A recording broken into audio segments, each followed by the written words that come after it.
El vaso tintineó contra el mármol, y yo supe que mi vida acababa de quebrarse. Escuché mi nombre, susurrado con la misma voz que me prometía futuro. Otra risa respondió, cercana, pegada a su boca. Apoyé la mano en la pared para no caer. Respiré hondo. El pasillo de la constructora olía a café recalentado y a tinta. Tenía el boleto de la lotería doblado dentro del abrigo. El papel rozaba mi clavícula como un secreto que ardía. Gané 1 millón de euros y vine a contarle la noticia a mi esposo. Llegué con nuestro hijo dormido en el coche y la sonrisa lista. Abrí la puerta 1 centímetro. El aire me golpeó con perfume ajeno. «Cierra», susurró él. «No tardará». Una silla raspó el piso. Un teléfono vibró. La otra voz, joven, segura, dijo sin temblar: «Cuando lo tenga en su cuenta, la convencemos. Si pregunta, dices que es inversión familiar. Si no, usamos el video». Me quedé mirando el número dorado del despacho como si fuera una sentencia. Temblé. Sentí como mi respiración cambiaba de dueño. Cerré los ojos. Abrí la cámara del móvil con los dedos fríos. Grabé el sonido de mi ruina. No entré. Caminé hacia el baño del pasillo y apoyé la frente en el espejo. El cristal estaba helado. Me vi pálida, con el cabello atado a prisa y la sombra de una certeza en los ojos. No era un desliz, era un plan. Saqué el boleto del bolsillo y lo apreté hasta que crujió. La fortuna no trae máscaras, las arranca. Regresé despacio. Dejé mi bolso en la silla de espera, como si necesitara una coartada para existir allí. La secretaria tecleaba sin mirarme. Yo conté mis latidos y el número de las baldosas. En la puerta del despacho, la risa volvió a romper el aire. Reconocí el timbre de una influencer que habían contratado para el marketing de la empresa. La había visto en presentaciones, con su voz entrenada para vender promesas. Mi mano dejó de temblar. Miré el techo. Escuché el ascensor abrirse y cerrar. Guardé el móvil con la grabación en la manga y me alicé el abrigo. No iba a irrumpir llorando. Iba a juntar pruebas. Iba a aprender a decir mi nombre sin pedir permiso. Di 2 pasos hacia la puerta. Toqué una vez con los nudillos. El silencio se volvió violento. La manija giró. La cara de mi esposo apareció con una sonrisa prestada. Detrás de su hombro, unos dedos femeninos ajustaron una blusa. «Inés», dijo, como si el mundo siguiera intacto. «No te esperaba hoy». Yo también sonreí. «Lo sé», respondí. «Por eso vine». La otra voz murmuró mi apellido. Luego, el chasquido de un candado digital. Un destello en la pantalla del escritorio mostró mi firma escaneada. Y entonces entendí que no solo querían mi dinero, querían mi nombre. Crucé el umbral con la serenidad prestada de quien sabe que la mirada es un arma. Roberto se apartó un paso, como si el aire también necesitara espacio para mentir. Ariadna sonrió desde el borde del escritorio, acomodando el cabello detrás de la oreja. En la pantalla, mi firma digital seguía abierta, latiendo en azul. «Pasé a saludar», dije, dejando el bolso en la silla más cercana. «Y a traer algo». Saqué una cajita de metal con caramelos de menta.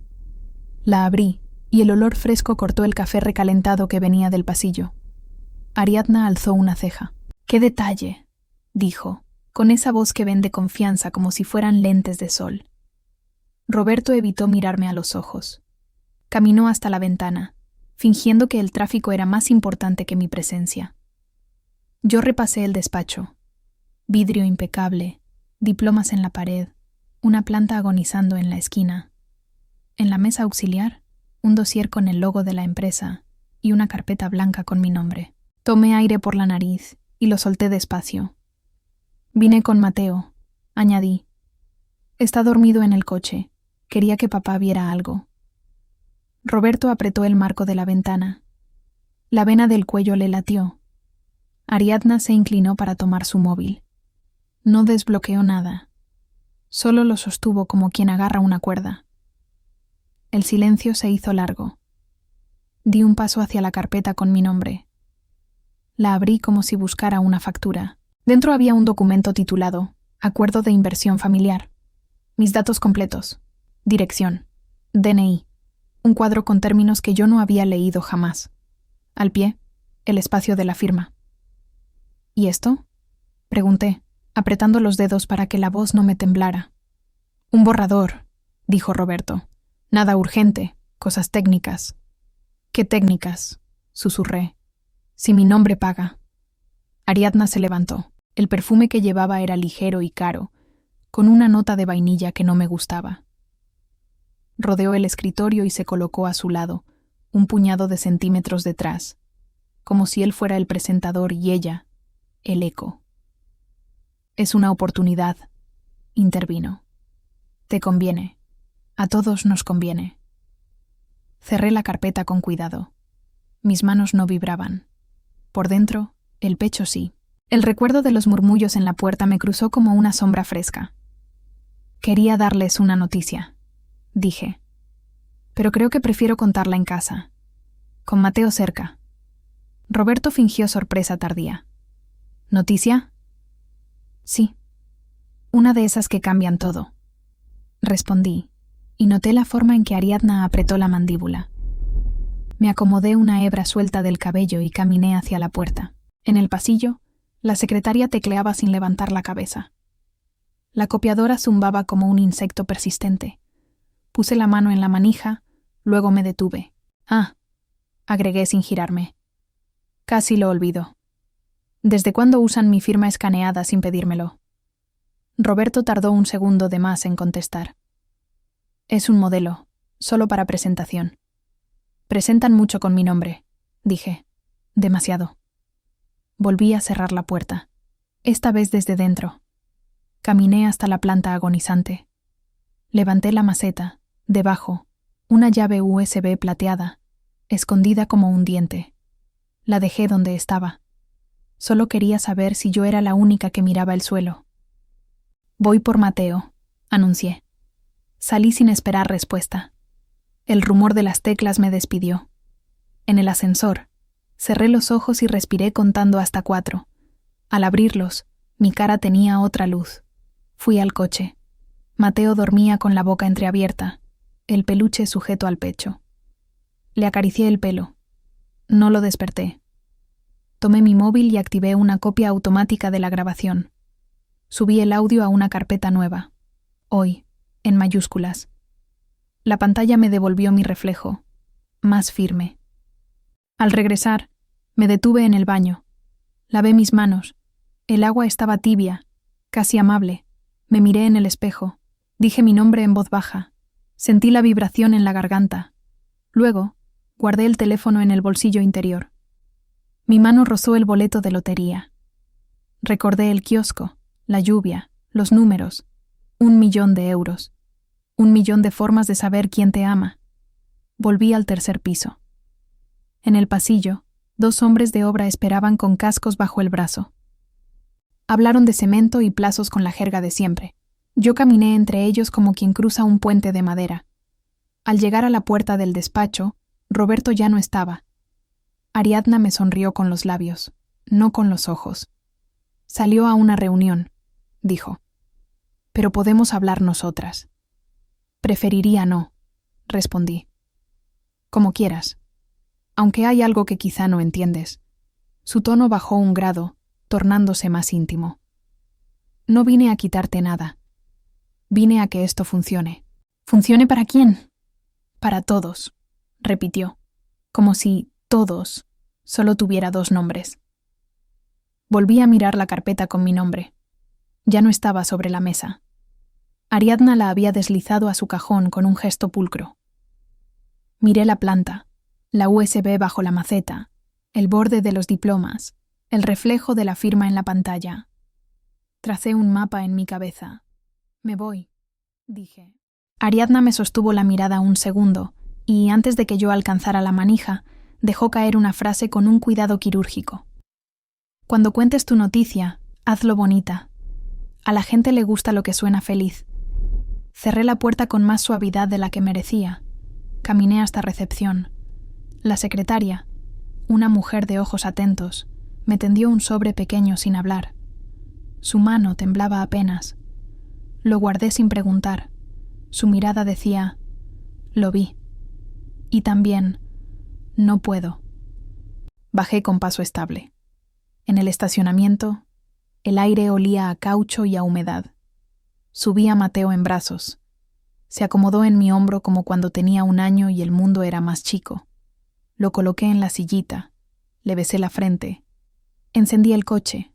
No me fui a casa. Fui a un café 2 calles más abajo. Pedí agua con gas. Abrí el sobre. Adentro, una tarjeta de acceso temporal y un post-it con letra apretada. Archivo 2, piso 1. Nadie baja a esta hora. El corazón me golpeó la piel. Miré a Mateo por el cristal. Dormía como duermen los que no han aprendido aún a desconfiar. Esperé 10 minutos. Le escribí a mi vecina para que recogiera a Mateo en la puerta del café. Ella llegó con una sonrisa cálida y la prisa de madre. Me miró a los ojos. ¿Todo bien? Voy a hacerlo bien, respondí. Te lo prometo. Cuando se fueron, mis manos quedaron libres. Volví a la constructora con la tarjeta en el bolsillo y una calma que me sorprendía. Nadie en recepción. Nadie en el pasillo. El ascensor bajó al sótano con un quejido lento. Al abrirse, el aire estaba más frío, con ese olor a papel dormido que tienen los archivos.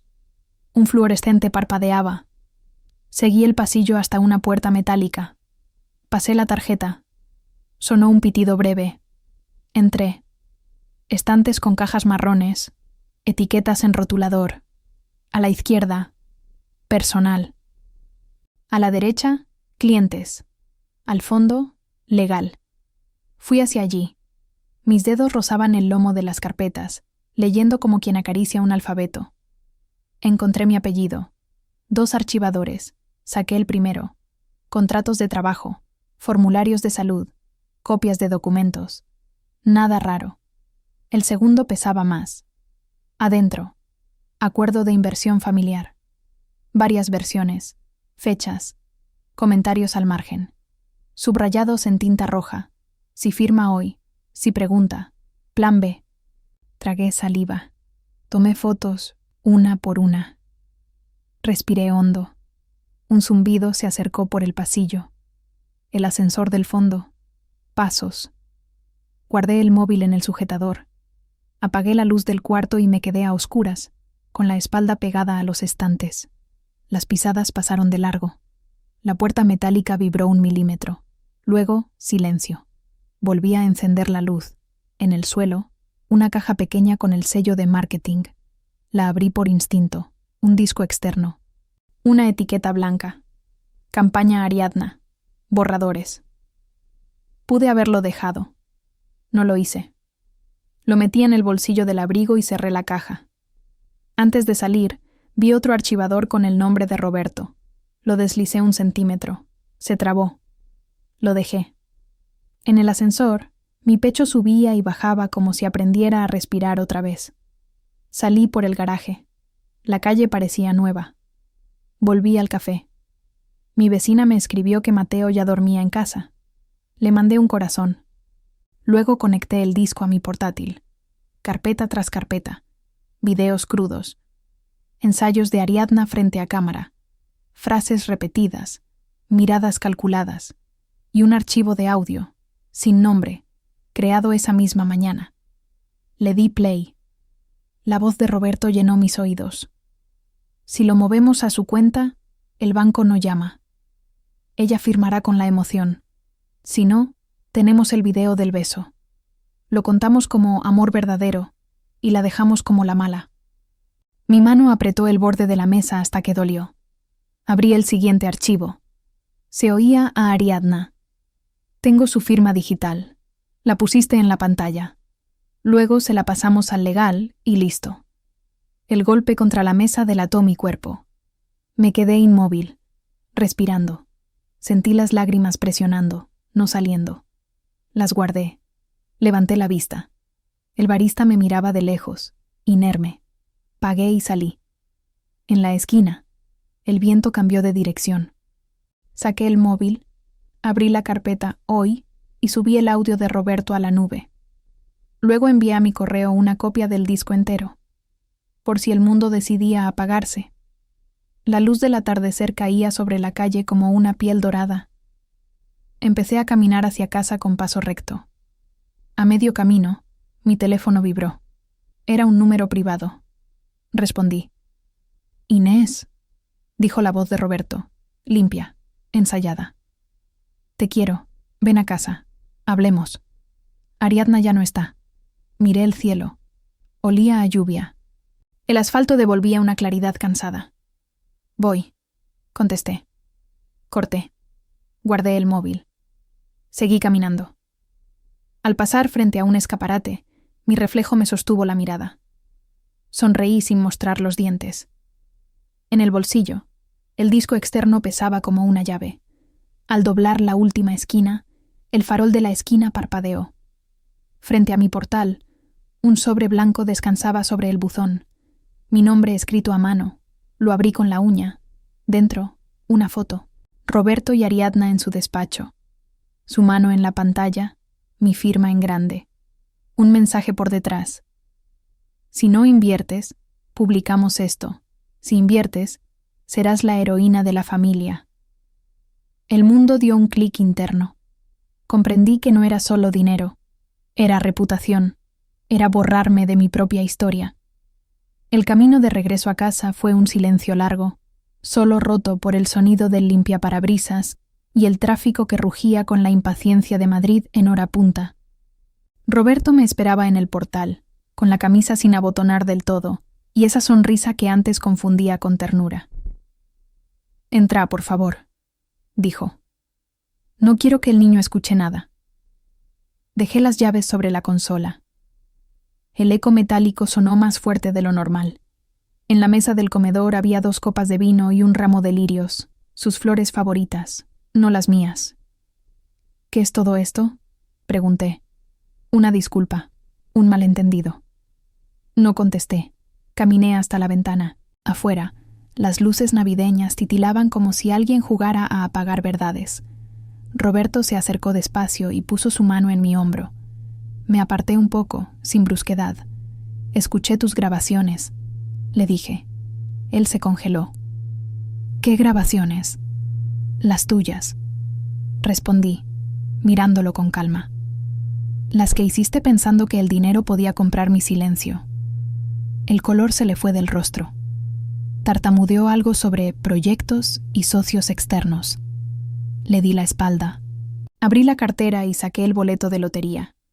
«Esto», dije levantándolo, «era para nosotros, pero creo que ya tiene otro destino. Inés, por favor».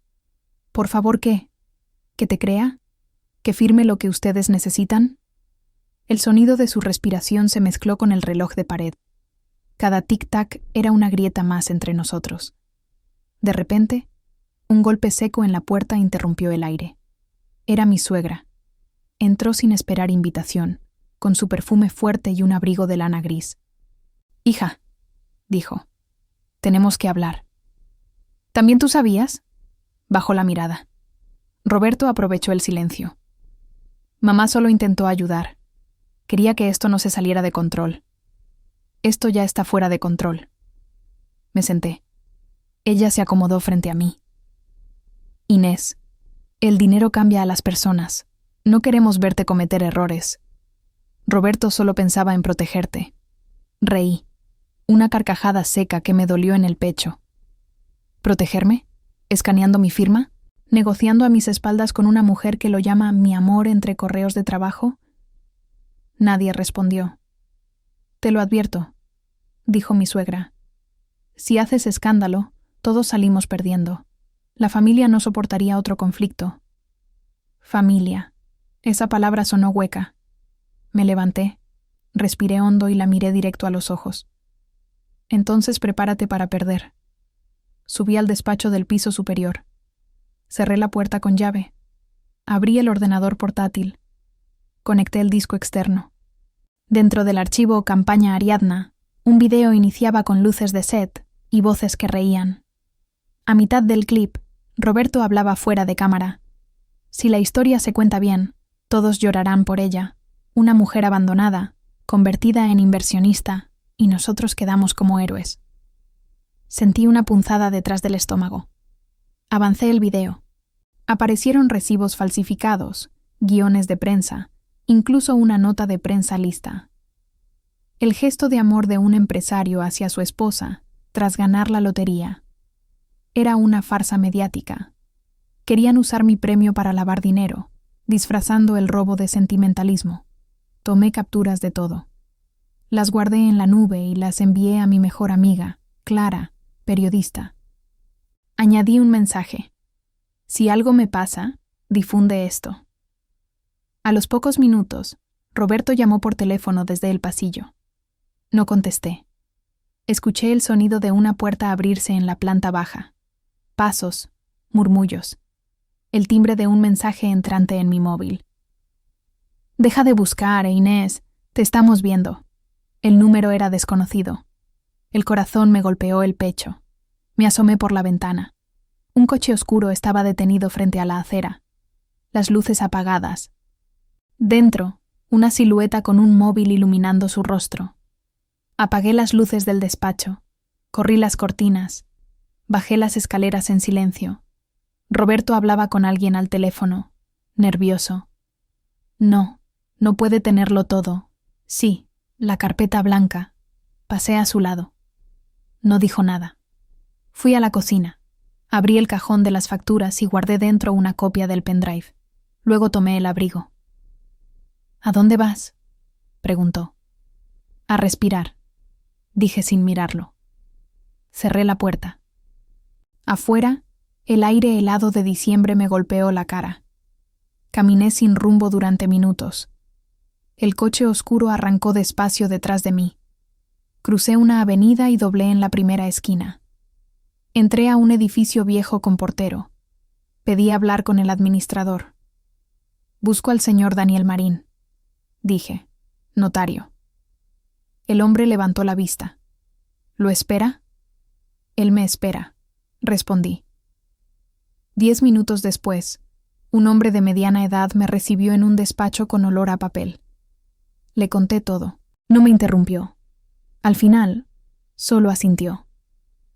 Podemos proteger tus activos, dijo, pero tienes que moverte rápido. Si tu firma fue usada, necesitas registrar una nueva cuenta notarial. Hágalo hoy. Me miró fijo.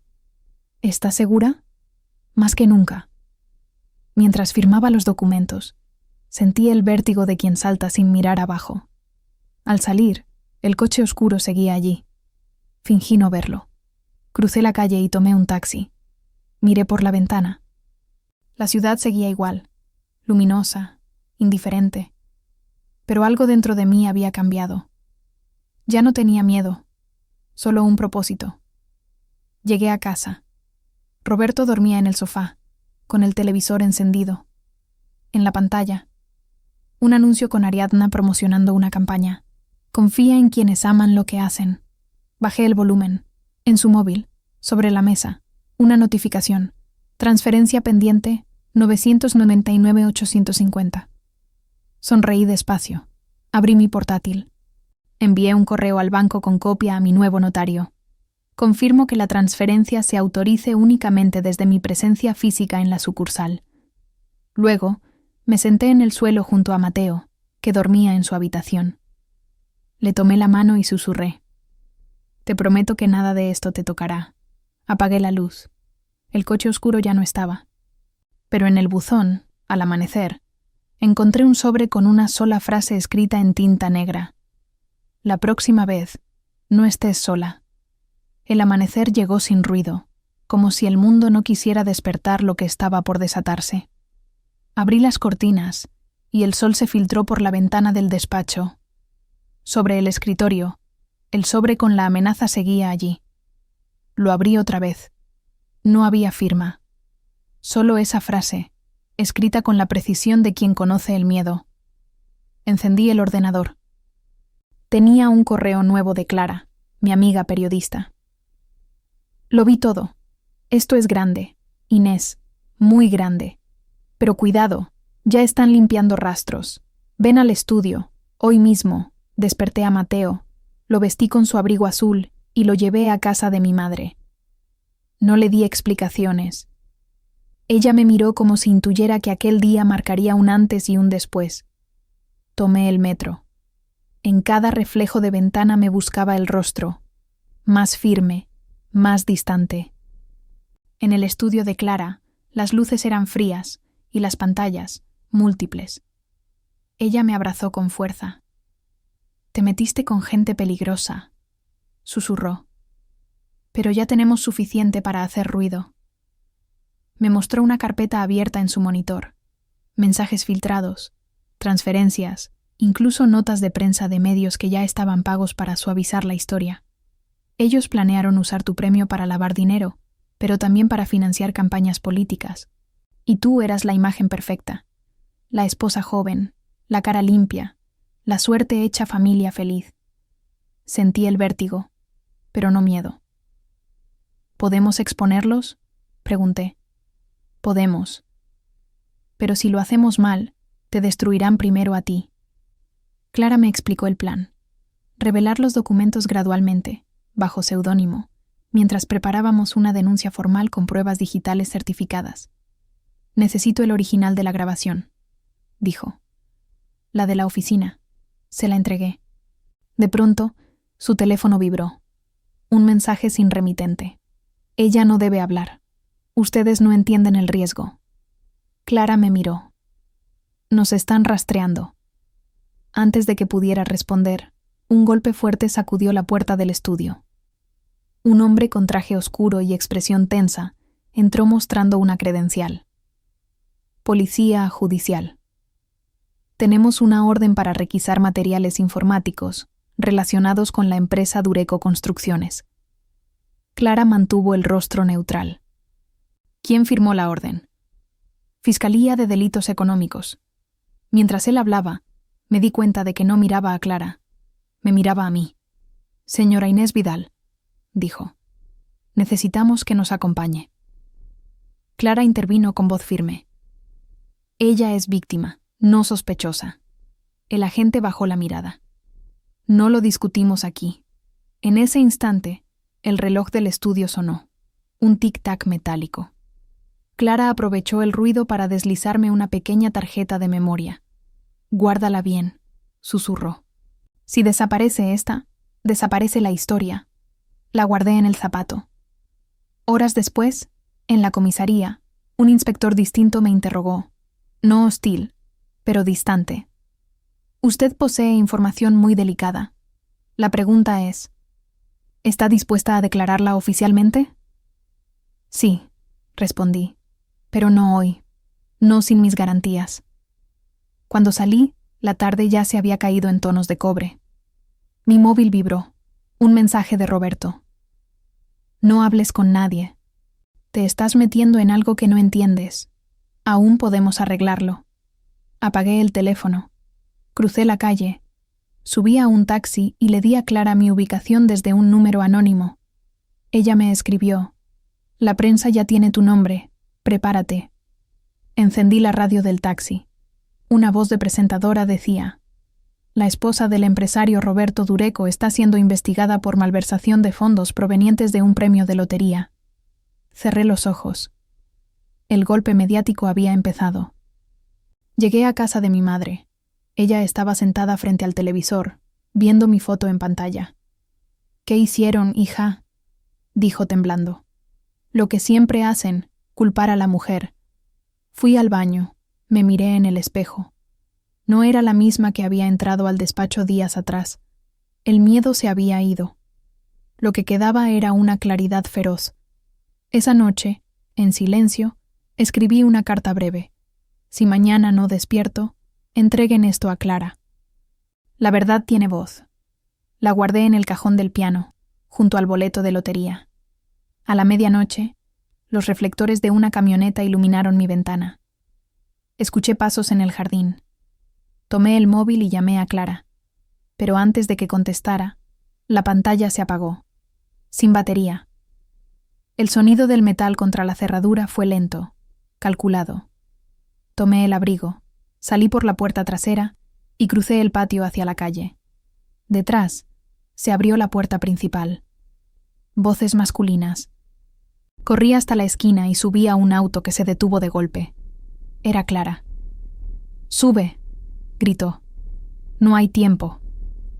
Mientras el coche arrancaba, las luces de mi casa se encendían una a una.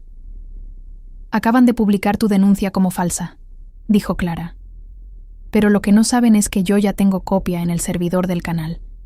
El coche giró hacia la autopista. Las luces de la ciudad quedaban atrás. El viento golpeaba la ventana. «¿Y ahora?», pregunté. Clara apretó el volante. Ahora la guerra empieza. El amanecer siguiente no trajo alivio. Los noticieros repetían mi nombre con la precisión cruel de una máquina. La esposa que manipuló la fortuna de la lotería. Posible fraude en familia influyente. Las imágenes mostraban mi rostro congelado en una foto de redes sociales, sacada sin permiso. Mi madre apagó la televisión y me miró sin decir palabra. Su silencio era un juicio. En el pasillo, Mateo jugaba con sus bloques de colores sin entender por qué la abuela lloraba en silencio. Tomé el abrigo y salí al jardín. El aire tenía ese olor agrio de la lluvia reciente. Clara me había escrito durante la madrugada. El canal recibió amenazas. Tuvieron que bajar el reportaje, pero guardé una copia. Sentí el peso del teléfono en la mano. Todo lo que me sostenía, mi nombre, mi familia, mi trabajo, se tambaleaba. Aún así, no podía rendirme. Llamé al banco. Una voz fría me informó que la transferencia estaba en revisión por orden judicial. Roberto se movía rápido, borrando huellas. Pero yo también había aprendido a moverse en silencio. Fui al cibercafé de una avenida apartada. Encendí un ordenador viejo y subí fragmentos del material a una cuenta anónima en la nube. Videos, audios, documentos. Lo titulé Verdad sin firma. Cada archivo llevaba un código con fecha y hora. Si algo me pasaba, todo se liberaría. Al salir, un hombre con gabardina me seguía desde la esquina. Fingí revisar el móvil y doblé por un callejón. El sonido de sus pasos me acompañó 3 manzanas hasta que un auto se detuvo junto a mí. La ventana se bajó apenas. Una voz masculina, tranquila, habló sin mostrar el rostro. «No corras, solo quiero ayudarte». «¿Quién eres?», pregunté. «Alguien que también quiere verlo caer. Trabajo en el departamento legal de la constructora. Mi nombre no importa, pero tengo copias de los contratos falsos». Mi cuerpo se tensó. «¿Por qué ayudarme?». «Porque un día firmaron con mi nombre también», respondió. «Y perdí más de lo que puedes imaginar». Me entregó un sobre marrón y se fue sin mirar atrás. Dentro había facturas, correos impresos y una tarjeta de memoria idéntica a la de Clara. En una hoja doblada, un mensaje breve. «Si confías en mí, nos vemos mañana. 21:0, Café Lisboa». Ventana del fondo. Volví a casa con el sobre escondido bajo el abrigo. La luz del atardecer teñía las paredes de naranja y tristeza. En la puerta me esperaba mi suegra. Su expresión ya no era de superioridad, sino de miedo. «Inés, por favor, detente. Estás poniendo en riesgo a todos». «¿A todos o solo a tu hijo?». «No entiendes», susurró. «Hay gente detrás de esto, gente que no perdona». «Entonces que me miren a los ojos», dije. «No pienso callar». Subí al cuarto de Mateo. Dormía, ajeno a la tormenta. Me senté junto a su cama. El miedo me rozó la piel, pero no se instaló. Encendí el portátil y revisé el contenido del sobre. Entre los documentos, un correo firmado por R.D., las iniciales de Roberto. Asegúrate de que el contrato salga con su nombre. Si pregunta, dile que es un protocolo de protección. Nadie verificará mientras ella sonría. Mi garganta se cerró. Guardé todo en una carpeta nueva. La llamé Justicia. Minutos después, Clara me escribió: «La policía busca arrestarte por evasión fiscal. Sal de casa ahora». Tomé el portátil, el sobre y la tarjeta de memoria. Mi madre quiso detenerme. «No te expongas más, hija». Ya no puedo detenerme, mamá. Si me callo, ganan. Salí por la puerta trasera y caminé rápido hasta la parada de autobús. Subí al primero que pasó. El cielo estaba oscuro, pesado. En la pantalla del móvil, una notificación nueva. Te advertimos, Inés, no vuelvas a aparecer en medios. Respondí con una sola frase. Demasiado tarde.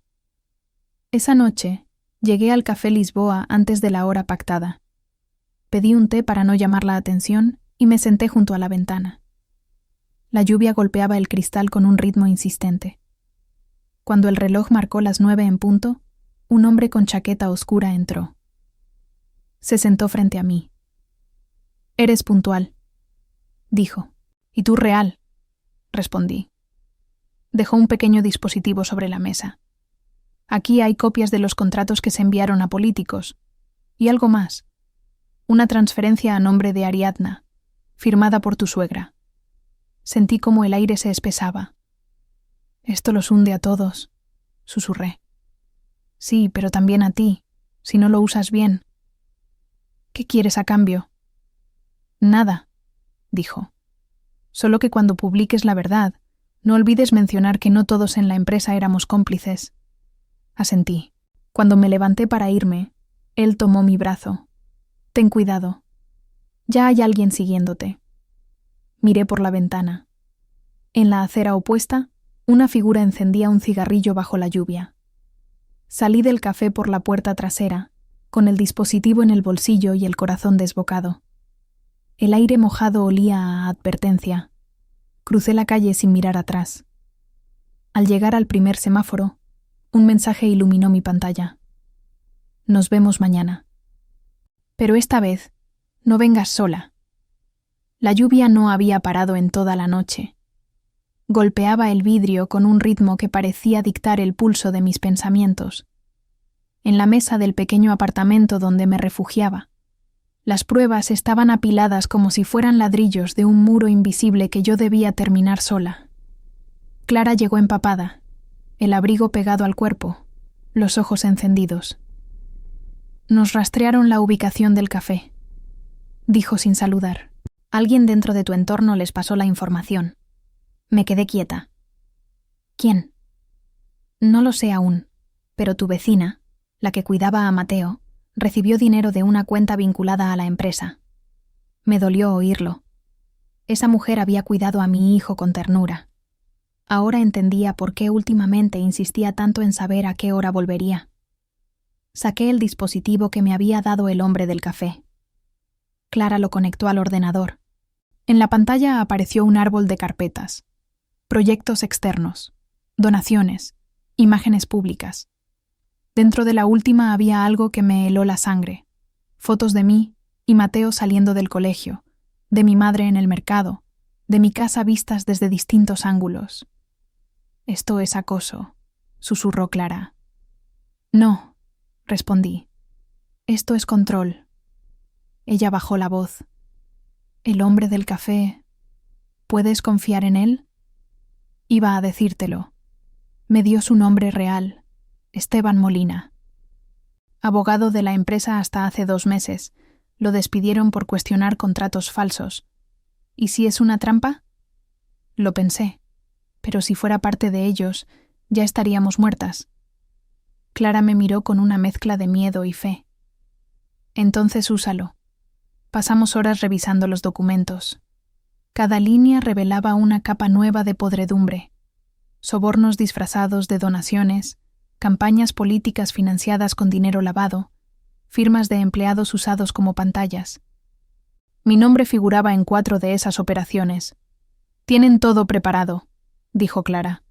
«Si no pruebas tu inocencia antes del lunes, el Tribunal Económico congelará tus cuentas». Mi respiración se volvió más corta. «¿Y si publicamos todo hoy?» «Demasiado pronto.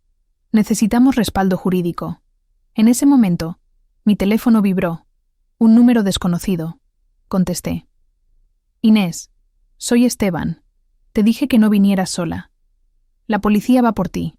Sal ahora. Clara está en peligro». Miré a Clara. La voz de él se oía limpia, sin interferencias. No parecía mentira. ¿Dónde estás?, pregunté.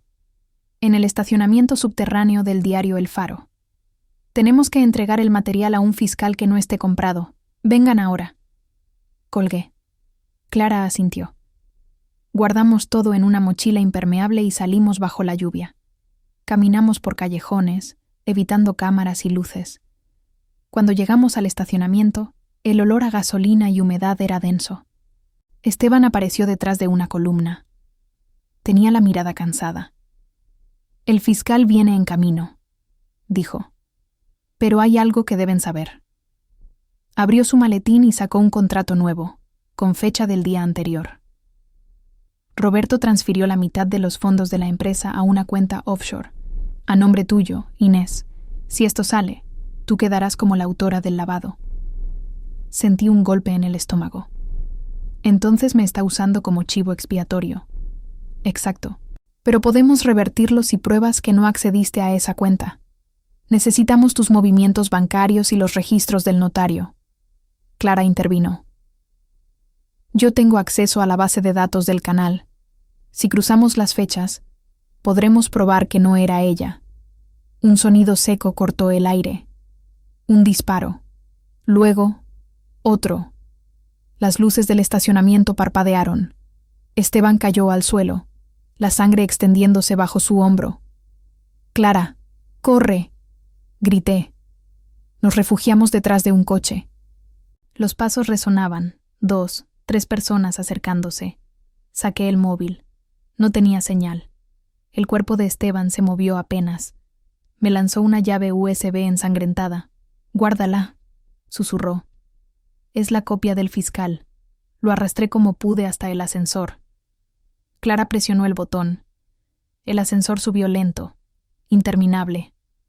Cuando las puertas se cerraron, escuché las balas impactar contra el metal. Llegamos al vestíbulo. Salimos a la calle corriendo bajo el aguacero. La ciudad entera parecía mirarnos. Subimos a un taxi sin mirar al conductor. «Hospital Central», ordenó Clara. Esteban respiraba con dificultad. «No me salven», dijo apenas audible. «Sálvenla a ella. Entreguen eso a la fiscal que se llama Rivas. Ella es limpia». Su voz se apagó antes de llegar al semáforo. Clara empezó a llorar en silencio. Horas más tarde, estábamos en una habitación blanca, frías luces, olor a desinfectante. Un médico confirmó lo que ya sabíamos. Esteban había muerto. Guardé la llave USB dentro del forro de mi abrigo. Clara me tomó la mano. «Inés, tienes que esconderte por un tiempo». «No», dije. «Si me escondo, ganan». Esa noche, mientras ella dormía en la silla del hospital, envié un mensaje anónimo a varios periodistas internacionales. Tengo pruebas de corrupción, lavado y manipulación mediática. Si me pasa algo, busquen a la fiscal Rivas. Cuando amaneció, salí por la puerta trasera. La lluvia había parado, pero el aire olía a pólvora y traición.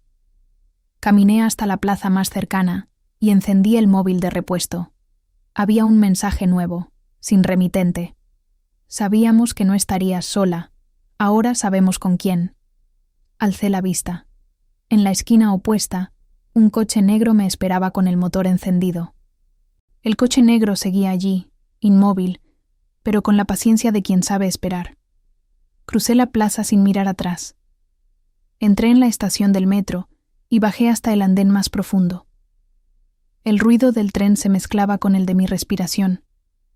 Tenía la llave USB de Esteban escondida en el forro del abrigo. A cada paso sentía su peso como una promesa y una maldición. Quise llamar a Clara, pero su teléfono seguía fuera de servicio. Revisé los mensajes antiguos. El último era suyo, enviado apenas 1 hora antes. «Si no regreso en 10 minutos, no me busques. Solo sigue el plan». El tren llegó. Subí. En el vagón casi vacío, una mujer dormía abrazada a su bolso, y un anciano leía el periódico sin pasar las páginas. La sensación de estar siendo observada me acompañaba como una sombra nueva. Bajé en la estación Tribunal y caminé hasta la sede de la Fiscalía. Pedí hablar con la fiscal Rivas. Me hicieron esperar en una sala fría, con paredes demasiado blancas. Cuando entró, su presencia imponía respeto.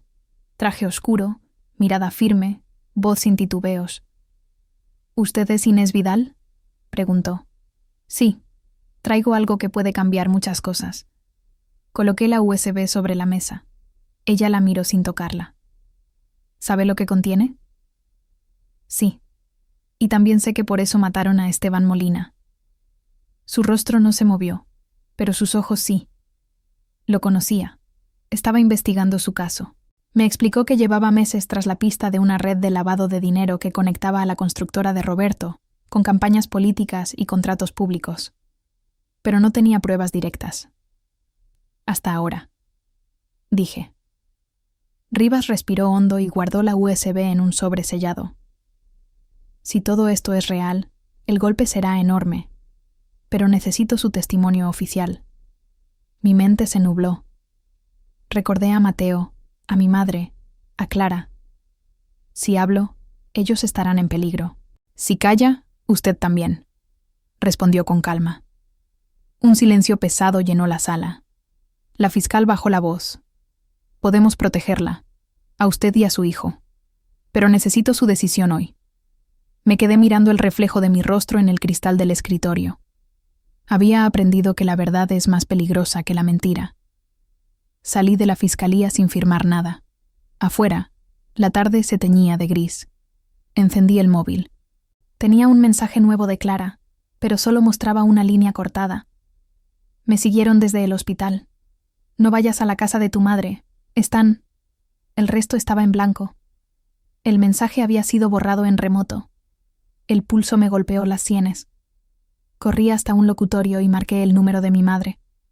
Nadie contestó. Luego, el teléfono se apagó solo. Sentí un nudo en el estómago. Quise gritar, pero el cuerpo no respondió. Caminé hasta una cabina y respiré, 1, 2 veces. No podía perder la cabeza.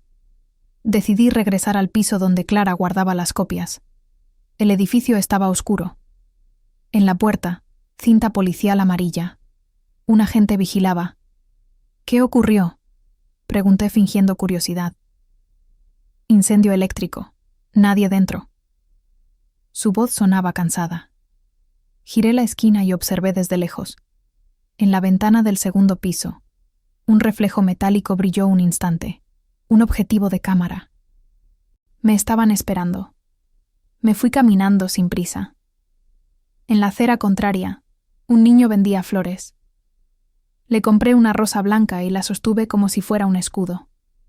Caminé hacia el parque donde solía llevar a Mateo. En el banco de siempre, un sobre. Dentro, una foto. Clara, de espaldas, entrando a un coche negro. Y una frase. No todos los aliados sobreviven. El aire se volvió denso. Me senté. Las hojas húmedas crujían bajo mis zapatos. Cerré los ojos un instante. Si alguna vez sentiste que el mundo se derrumbaba bajo tus pies, suscríbete y escucha, porque lo que viene duele aún más. Cuando los abrí, la noche había caído. Me levanté y miré alrededor. Nadie, solo el murmullo del viento entre los árboles. Caminé hacia la salida del parque, pero al cruzar la calle vi mi reflejo en el escaparate de una tienda cerrada. Detrás de mí, una sombra avanzaba. No corrí. Aceleré el paso. Doblé en una esquina y entré en un edificio cualquiera. Subí las escaleras hasta el 4º piso. Me escondí tras la puerta del pasillo. Los pasos subieron detrás. Contuve la respiración. El sonido se detuvo frente a mí. Una voz baja dijo: «No tengas miedo. Soy de parte de la fiscal Rivas. Clara está viva, pero herida. Tienes que venir ahora». El mundo giró. «¿Dónde?» «En un hospital fuera de la ciudad, pero debemos salir antes de que ellos lleguen». Miré su rostro.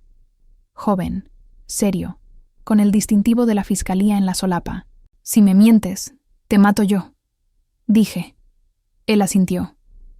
«Entonces ven. La verdad acaba de cambiar de manos». El viaje hasta el hospital fue una mezcla de silencio y motor. Las luces de la carretera se reflejaban en el parabrisas, y cada destello parecía contar los segundos que me separaban de la verdad. El joven que conducía, el asistente de la fiscal Rivas, según dijo, mantenía la vista fija al frente. No hablaba, solo ajustaba el retrovisor cada pocos minutos. «¿Cómo se llama?», pregunté al fin. «Daniel», respondió sin girarse. «Trabajo con la fiscal desde hace 2 años. Ella me pidió traerla». «¿Y Clara? ¿De verdad está viva?» «Sí, herida en un brazo, pero fuera de peligro». Cerré los ojos. Por un momento, el mundo pareció detenerse. Recordé su risa, su lealtad sin condiciones. Saberla viva me devolvió aire. Cuando llegamos al hospital, Rivas nos esperaba en una sala aislada. Vestía ropa civil y sostenía una carpeta gruesa. Su voz era firme, pero su mirada mostraba cansancio. «Inés, necesitamos hablar antes de que todo esto se salga de control». Me entregó un sobre con membrete oficial. Hoy a las 6 de la mañana alguien filtró parte de los archivos a la prensa. La historia ya está circulando. Tomé el sobre. Dentro había copias impresas de titulares digitales. Constructora implicada en lavado internacional. Empresario vinculado a sobornos usa nombre de su esposa. Mi nombre estaba en todos. ¿Quién filtró esto?, pregunté con la voz temblando. Aún no lo sabemos. Pero alguien quiere que el caso se queme antes de que lleguemos al juicio. Rivas abrió su portátil. En la pantalla, un mapa de conexiones mostraba cuentas bancarias, correos y vínculos entre empresarios, políticos y medios. Tu esposo no era el cerebro, solo una pieza. El verdadero jefe está más arriba, en el Ministerio de Obras Públicas. Daniel añadió. Y ya sabe que usted tiene la copia completa. Me quedé en silencio. Clara entró entonces, con el brazo vendado, los ojos enrojecidos. «Lo siento», dijo antes de que pudiera hablar. No pude evitarlo. Me siguieron y me obligaron a enviar los archivos a un periodista. Creí que así nos protegería. Me acerqué y la abracé. «Nos salvaste, en realidad. Ahora el mundo los está mirando». Rivas interrumpió. «No tan rápido. Los medios están controlados. Ya giraron la narrativa. Dicen que fuiste tú quien filtró los datos para chantajear a tu marido. El golpe fue seco, invisible. ¿Y qué hacemos ahora? Contraatacar con verdad. Vamos a convocar una conferencia, pero necesito pruebas visuales, algo que no puedan negar». Clara sonrió débil. «Las tenemos. ¿Recuerdas las cámaras del estacionamiento? Inés, grabaron el ataque a Esteban». «¿Y dónde está ese material?», pregunté. «En una nube cifrada que solo se abre con tu voz. Lo configuramos juntas». Rivas asintió. «Entonces vamos a usarlo, pero antes debemos sacar a tu hijo del país». El silencio volvió a llenar la sala. «¿Qué?». «Mateo está en peligro. Ellos saben que es tu punto débil». Sentí como el miedo se me metía en el pecho. «Mi madre, ¿dónde está?». Daniel respondió despacio. «La localizamos esta mañana. Está bien, bajo custodia, pero no puede comunicarse contigo». Todo se movía demasiado rápido. De pronto, las luces parpadearon. Rivas levantó la vista. «No puede ser», murmuró. «Cortaron la energía». Daniel sacó su arma. Nos encontraron. El sonido de pasos resonó en el pasillo. Clara me empujó hacia la puerta lateral.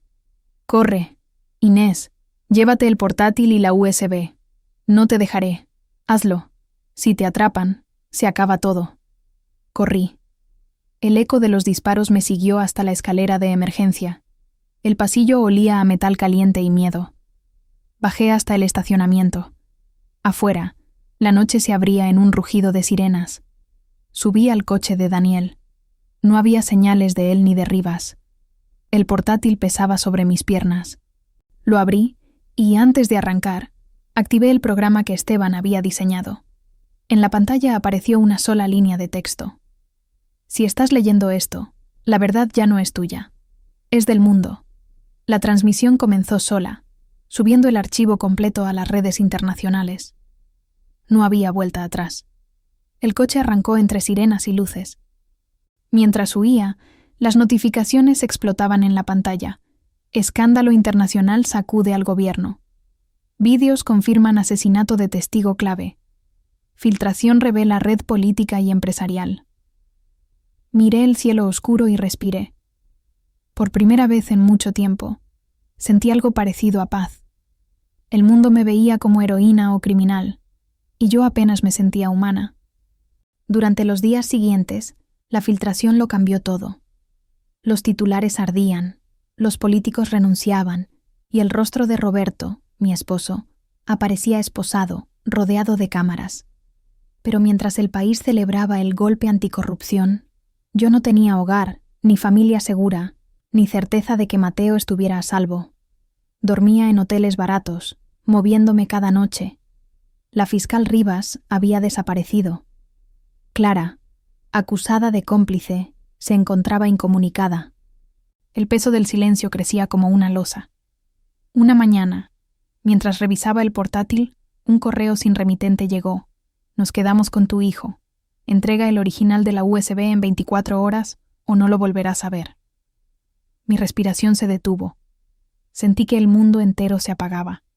Llamé a todos los contactos posibles, pero nadie contestó. La policía, saturada por el escándalo, no me creyó. Podría ser una extorsión común, dijeron, pero yo conocía ese tono. Sabía que no era un juego. Revisé los datos. La señal del móvil de Mateo se había registrado por última vez en la ciudad portuaria de Tarragona. Tomé el primer tren. Cada estación era una prueba de resistencia. En mi bolso, la USB original, la que aún contenía los archivos cifrados que no habían salido a la luz. Al llegar, una mujer me esperaba en el andén. «Te ves más delgada», dijo con una sonrisa que no llegaba a los ojos. Era mi suegra. «¿Dónde está Mateo?», pregunté sin respirar. «A salvo, si haces lo correcto». Caminamos hasta un edificio abandonado cerca del puerto. Allí estaba Roberto, más demacrado que nunca. Esposas aún frescas en las muñecas. «Suéltala», ordenó mi suegra a los hombres que lo custodiaban. Ella vino a negociar. Roberto me miró con una mezcla de rencor y ruina. «Lo destruiste todo. ¿Por qué?» «Porque lo que construiste estaba podrido», respondí. Él sonrió con una ironía seca. «No entiendes.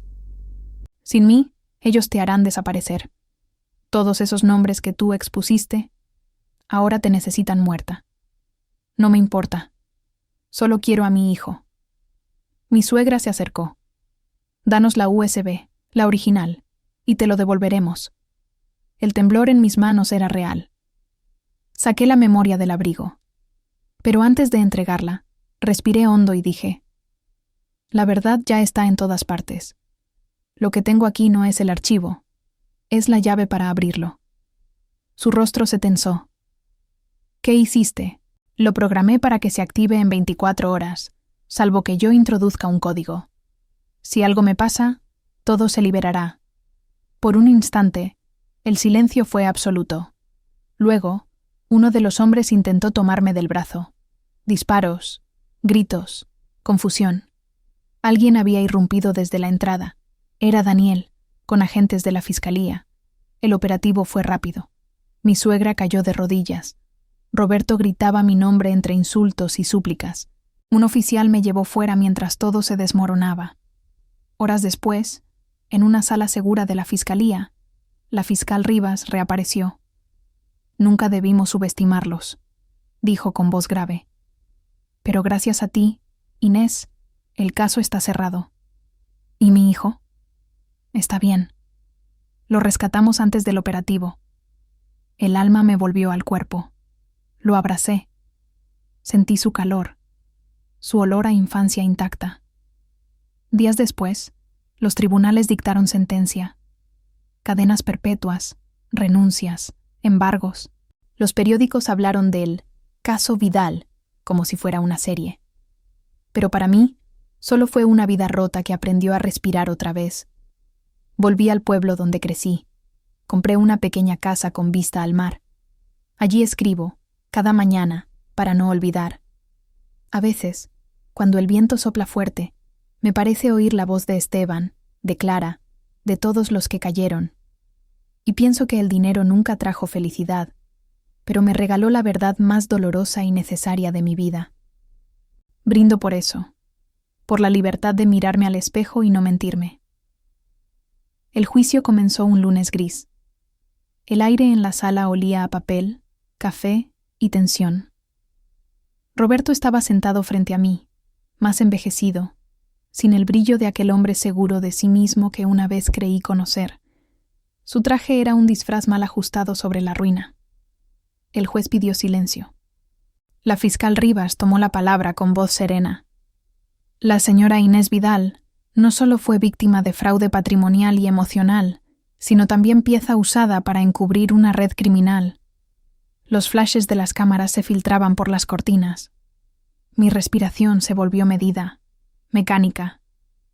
Roberto evitaba mi mirada, pero cuando Rivas mostró las grabaciones de Esteban, levantó la vista. En sus ojos había miedo, no arrepentimiento. Cuando llegó mi turno de declarar, caminé hasta el estrado. Las luces me cegaban. Conté cómo comenzó todo, cómo el dinero reveló lo que ya estaba podrido, cómo mi vida se convirtió en una jaula de oro que él mismo cerró. ¿Lo amaba?, preguntó el abogado defensor. Lo creí, respondí. Pero amar no es obedecer ni callar. Un murmullo recorrió la sala. El juez pidió orden. La defensa insistió. ¿Está consciente de que su testimonio lo condena a prisión de por vida? Lo miré directo a los ojos. Estoy consciente de que mentir me condenaría a mí. El silencio se hizo espeso. Cuando terminé, sentí que el peso de los años me abandonaba. Rivas presentó las pruebas finales. Roberto, acorralado, pidió hablar. Fui débil, dijo con una voz rota, pero no soy el único culpable. Todos en esta sala sabían lo que hacíamos. El juez golpeó el mazo. No más manipulaciones, señor Vidal. La sentencia llegó al día siguiente.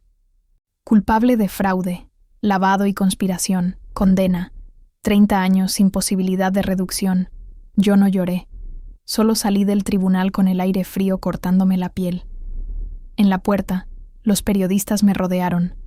¿Se siente vengada, señora Vidal? No. Me siento libre. Y eso basta. Rivas me acompañó hasta el coche. Tenga cuidado, me dijo en voz baja. Todavía hay gente poderosa que no ha caído. Asentí. Pensé en Clara, aún bajo custodia. En Esteban, muerto por la verdad. En mi madre, que por fin dormía sin miedo. Regresé a la pequeña casa junto al mar. Mateo jugaba en el jardín, ajeno a todo. Esa noche, cuando lo arropé, me susurró medio dormido. ¿Ya ganaste, mamá? No se trata de ganar, amor, se trata de no perderse. Cuando me quedé sola, abrí el buzón. Entre facturas y cartas sin importancia, había un sobre sin remitente. Dentro, una sola hoja, una foto mía saliendo del tribunal. Y al dorso, escrita a mano, una frase. A veces, la justicia solo cambia de nombre. Mi corazón dio un salto. Afuera, un coche se alejó despacio, las luces rojas desapareciendo en la niebla. Esa noche apenas dormí. El sonido del mar, que antes me calmaba, ahora parecía un susurro vigilante. Me levanté a las 3 de la mañana, encendí la lámpara y extendí la fotografía sobre la mesa. La frase detrás seguía ardiendo en mi cabeza. A veces, la justicia solo cambia de nombre. La observé una y otra vez, hasta que noté un detalle que había pasado por alto. Una sombra reflejada en el vidrio del tribunal, justo detrás de mí. No era un periodista.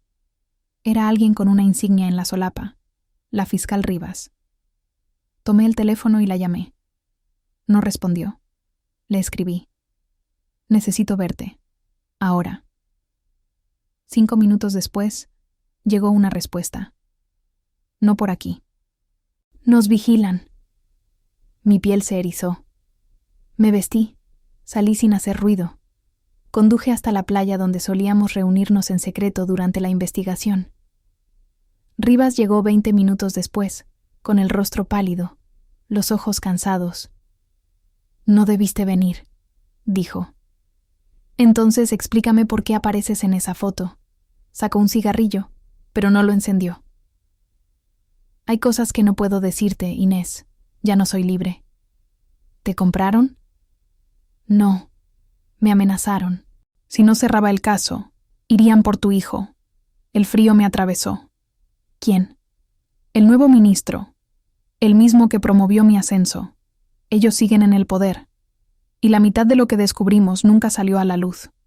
Rivas bajó la voz. «Esa carta que recibiste no era una advertencia. Era una invitación. Quieren que formes parte de ellos». Reí con amargura. «¿Qué quieren? ¿Que venda mi silencio?» «Exactamente. El viento se llevó nuestras palabras». Ella me tendió un pendrive. «Aquí está lo que faltaba del archivo original. Si lo publicas, arruinarás a los pocos aliados que aún tenemos. Si lo guardas, tal vez podamos reconstruir el sistema desde dentro». La miré con rabia y tristeza. «Siempre hay un precio, ¿verdad?» «Sí. Y siempre lo paga una mujer». Nos quedamos en silencio largo rato. Cuando ella se marchó, quedé sola con el sonido del mar y el peso de la elección. Al volver a casa, Mateo dormía abrazado a su peluche. Dejé el pendrive sobre la mesa. No podía destruirlo, pero tampoco entregarlo.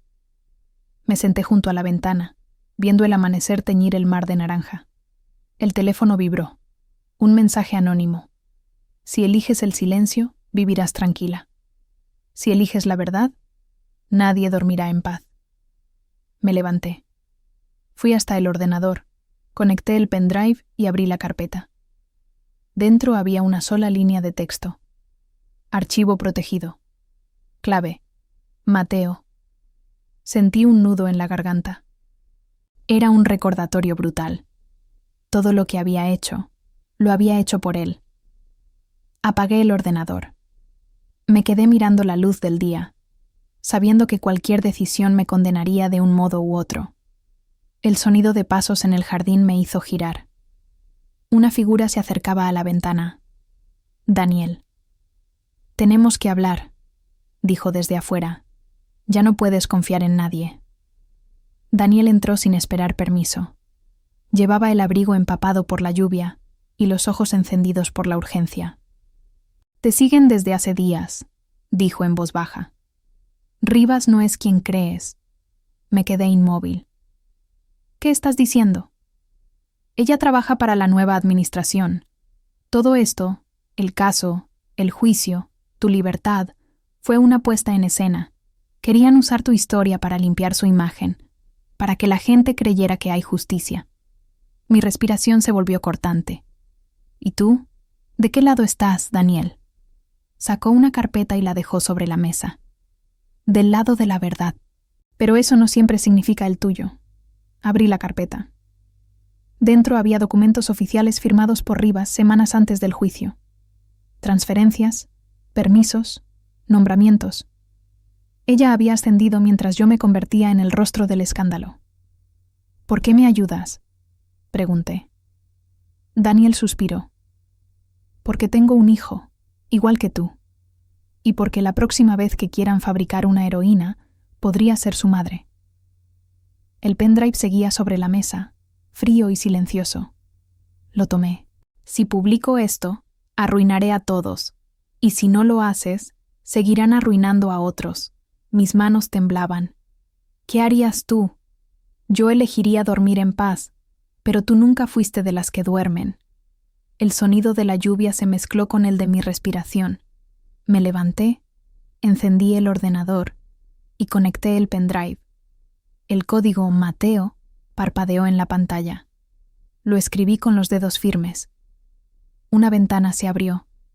¿Desea compartir el archivo públicamente? Cerré los ojos. Vi el rostro de mi hijo, la sonrisa de Clara, la voz de Esteban, la traición de Roberto. Todo el camino que había recorrido desde el momento en que el dinero cambió mi destino. «Sí», susurré. El archivo se subió a la red. Miles de copias comenzaron a circular en segundos. La verdad, completa esta vez, sin nombres borrados ni acuerdos ocultos. Daniel asintió. Ya está hecho. No hay vuelta atrás. Apagué el ordenador. Fuera, la lluvia había cesado. Fui al jardín, respiré el aire húmedo y dejé que el silencio me envolviera. Al día siguiente, las noticias hablaban de dimisiones en cadena, de órdenes de captura, de una fiscal desaparecida. Nadie mencionó mi nombre. Nadie volvió a tocar mi puerta. Un mes después, me mudé con Mateo a un pequeño pueblo en la costa norte. Él iba a la escuela, aprendía a pescar con los vecinos, y yo escribía en un cuaderno viejo cada noche. Una tarde, mientras el sol caía, me preguntó: «Mamá, ¿qué pasó con el dinero?». Le sonreí. El dinero se fue con la mentira, pero la verdad se quedó con nosotras. Él rió sin entender del todo, y yo, por primera vez, sentí que esa era la felicidad que el dinero jamás podría comprar. Me senté en el porche, mirando el horizonte. El mar brillaba como una herida que finalmente cicatrizaba. El dinero no cambia a las personas, solo las revela. Y a mí me mostró quién era realmente. Si alguna vez sentiste que la vida te traicionó, suscríbete y acompáñanos. Escribe desde donde nos escuchas, porque una de esas historias puede ser la tuya. Dios te bendecirá si comentas, compartes y sigues este canal. Y quédate atenta, porque la próxima historia te dejará sin aliento.